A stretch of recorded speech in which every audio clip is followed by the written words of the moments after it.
जी नाजरीन, आवा न्यूज में खुश आमदीद कहते हैं। खबरों का रुख करते हैं डेरा गाजी खान की तरफ, जहां से हमारे रिपोर्टर गुलाम अब्बास पताफी की रिपोर्ट के मुताबिक कमिश्नर डॉक्टर इरशाद अहमद की जेर सदारत इजलास मुनक्किद हुआ, जिसमें कारपोरेशन और सॉलिड वेस्ट मैनेजमेंट कंपनी के मामलात का जायजा लिया गया।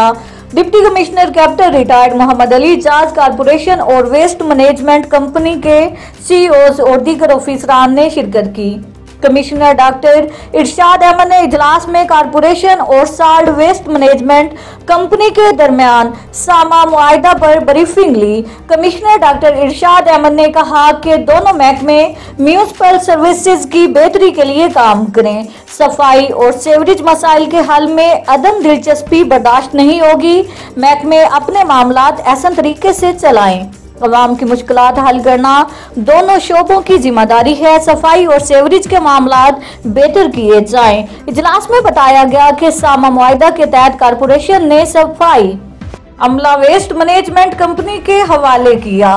मुआहदे के तहत corporation solid waste management company को मुलाजमीन की तनख्वाहों, ईंधन और मशीनरी की मुरम्मत के लिए बजट देगी।